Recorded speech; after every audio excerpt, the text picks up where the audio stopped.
వ్యవసాయం అంటేనే ఒక జూదం. వాతావరణం సహకరించాలి, మార్కెట్లో ధర పలకాలి.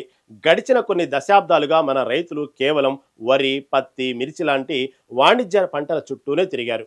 భారీగా పెట్టుబడులు పెట్టడం, వర్షాలు లేక ఆ పంటలు ఎండిపోతే అప్పుల పాలు కావడం, ఇదే చక్రం తిరుగుతూ వచ్చింది. కానీ ఇప్పుడు ట్రెండ్ మారింది. పట్నంలో ఉన్న జనాలు తమ ఆరోగ్యం కోసం మళ్ళీ పాతకాలపు ఆహారం వైపు పరుగులు తీస్తుంటే, పల్లెల్లో ఉన్న రైతులు అదే అవకాశాన్ని అందిపుచ్చుకుంటున్నారు. అందులో భాగంగానే ఇప్పుడు రెండు తెలుగు రాష్ట్రాల్లో రాగి సాగు అనూహ్యంగా ఊపందుకుంది. ఎప్పుడో మన తాతల కాలంలో సాగు చేసిన ఈ రాగుల వైపు ఇప్పుడు యువ రైతులు సైతం ఆసక్తి చూపిస్తున్నారు. మరి ఈ ఖరీఫ్లో రాగుల సాగు ఎలా చేయాలో తెలుసుకుందాం పదండి.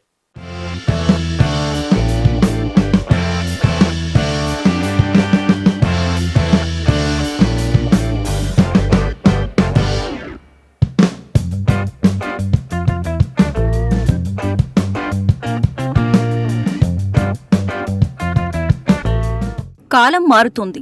మన ఆహారపు అలవాట్లు మారుతున్నాయి. ఒకప్పుడు రాగిజావ గాని రాగి ముద్ద గాని పేదవాడి ఆహారంగా చూసేవారు. కానీ ఇప్పుడు అదే రాగి ధాన్యం సూపర్ మార్కెట్లో సూపర్ ఫుడ్ పేరుతో కిలో ₹100 పలుకుతోంది. షుగర్ వ్యాధిగ్రస్తులు, ఫిట్నెస్ కోరుకునేవారు ప్రతిరోజు రాగులను తమ డైట్లో భాగం చేసుకుంటున్నారు. సరిగ్గా ఈ పెరిగిన డిమాండ్ని రైతులు ఇప్పుడు తమకు అనుకూలంగా మార్చుకుంటున్నారు. గత కొన్నేళ్లుగా వాతావరణ మార్పులతో నష్టపోతున్న రైతులు ప్రత్యామ్నాయ పంటల అన్వేషణలో చిరుధాన్యాల సాగు వైపు దృష్టి సారించారు. అందులోనూ ముఖ్యంగా రాగి పంట సాగుకు మక్కువ చూపిస్తున్నారు.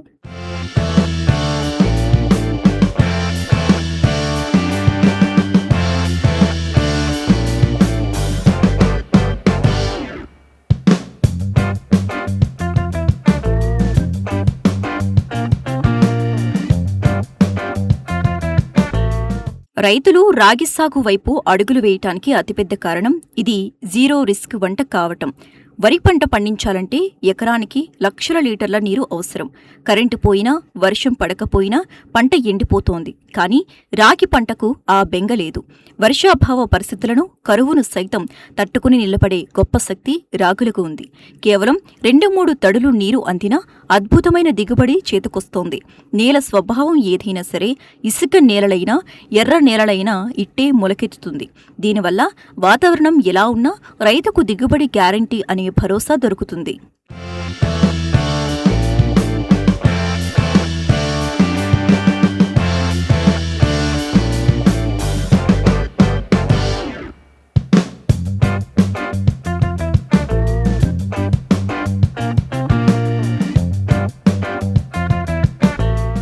రాగి సాగులో రైతుకు కలిగే మరో అతిపెద్ద ప్రయోజనం పెట్టుబడి ఖర్చులు. ఇతర వాణిజ్య పంటలతో పోలిస్తే రాగి పంటకు రసాయన ఎరువుల వాడకం చాలా తక్కువ. దీనికి చీడపీడల బెడద, రోగాలు వచ్చే ఆస్కారం దాదాపు ఉండదు.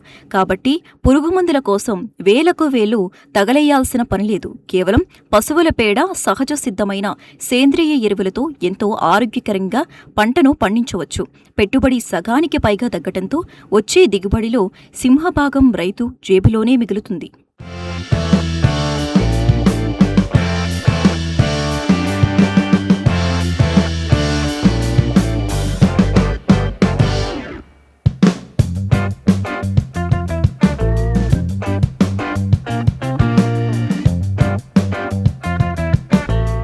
పండించడం సులువే, మరి అమ్ముకోవటానికో అని టెన్షన్ రాగి సాగులో ఏమాత్రం లేదు. పట్టణాల్లో జనాలు ఆరోగ్యం పట్ల శ్రద్ధ వహిస్తూ ఉండటంతో రాగుల డిమాండ్ ఆకాశాన్ని తాకింది.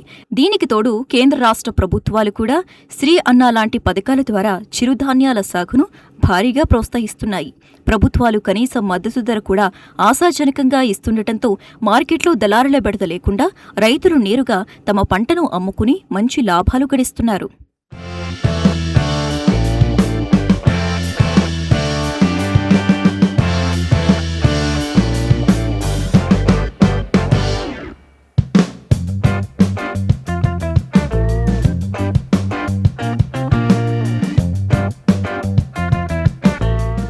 రాగి సాగులో రైతులు ముందుగా గమనించాల్సిన విషయం నేలల ఎంపిక.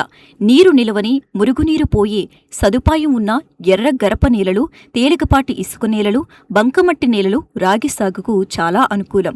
నీరు నిలిచిపోయే చౌడు నేలలు దీనికి పనికిరావు. ఎకరానికి నేరుగా వెదజల్లాలి అనుకుంటే సుమారుగా 4 నుంచి 5 కిలోల విత్తనం పడుతుంది. అదే నారు పోసి నాటుకోవాలి అనుకుంటే 2 కిలోల విత్తనం సరిపోతుంది. భూమి ద్వారా వ్యాపించే తెగుళ్లను అరికట్టడానికి విత్తన శుద్ధి తప్పనిసరి. రాగిని 2 విధాలుగా సాగు చేయవచ్చు. ఒకటి, నేరుగా విత్తనాలను వెదజల్లటం. రెండోది, నారు పెంచి నాటడం. నారు పెంచి నాటడం వల్ల దిగుబడి చాలా అద్భుతంగా వస్తుంది. ఎకరం పొలానికి నాటు వేయటానికి 1 సెంటు భూమి నారుమడికి సరిపోతుంది. నారుమడిలో పశువుల ఎరువు వేసి విత్తనాలను పలుచగా చల్లాలి. సుమారుగా 21 నుంచి 25 రోజుల వయసున్న నారు మొక్కలు ప్రధాన పొలంలో నాటడానికి సిద్ధంగా ఉంటాయి. ప్రధాన పొలాన్ని 2-3 సార్లు బాగా దున్ని చదును చేసుకోవాలి. మొక్కల మధ్య గాలి, వెలుతురు బాగా ప్రసరించేలా వరుసల మధ్య 25 సెంటీమీటర్లు, మొక్కల మధ్య 15 సెంటీమీటర్ల దూరం ఉండేలా నాట్లు వేసుకోవాలి. ఇలా చేస్తే పిలకలు ఎక్కువగా వచ్చి కంకులు పెద్దవిగా వస్తాయి.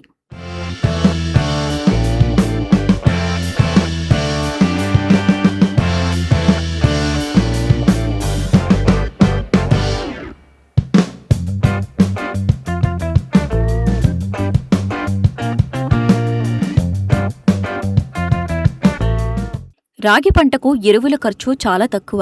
ఆఖరి దుక్కిలో ఎకరానికి 4 నుంచి 5 టన్నుల పశువుల ఎరువు వేసుకుంటే మట్టి సారం పెరుగుతుంది.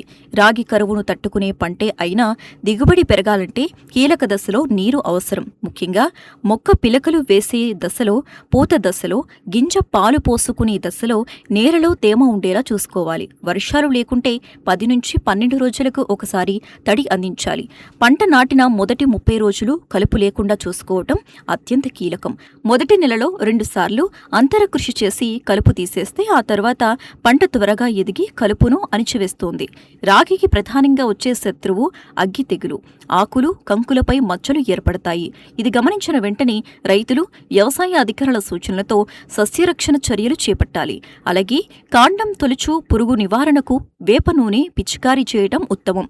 రాగి కంకులు ఆకుపచ్చ రంగు నుంచి గోధుమ రంగులోకి మారినప్పుడు పంట కోతకు వచ్చినట్లు గుర్తించాలి. సరైన యాజమాన్య పద్ధతులు పక్కాగా పాటిస్తే ఎకరానికి సుమారుగా 12 నుంచి 15 క్వింటాల వరకు స్వచ్ఛమైన దిగుబడి రైతుల చేతికొస్తుంది.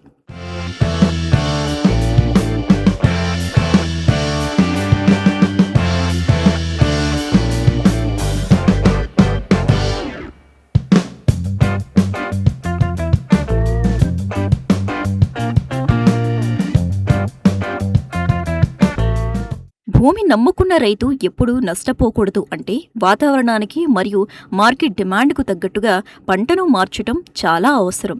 దానికి పర్ఫెక్ట్ ఉదాహరణ ఈ రాగి సాగు. ఒకప్పుడు ఇది కేవలం ఒక గ్రామీణ పంట, కానీ ఇప్పుడు ఇది ఒక గ్లోబల్ సూపర్ ఫుడ్. తక్కువ నీరు, తక్కువ పెట్టుబడి, ఎలాంటి రిస్క్ లేని ఈ సాగు మళ్ళీ మన పొలాల్లో పచ్చదనాన్ని, రైతుల ఇళ్లలో సిరులను నింపుతుంది. వ్యవసాయ శాఖ అధికారుల సూచనలతో సరైన విత్తన రకాలను ఎంచుకుని సాగు చేస్తే రాగులు నిజంగానే రైతుకు లాభాల రాసులుగా మారతాయి.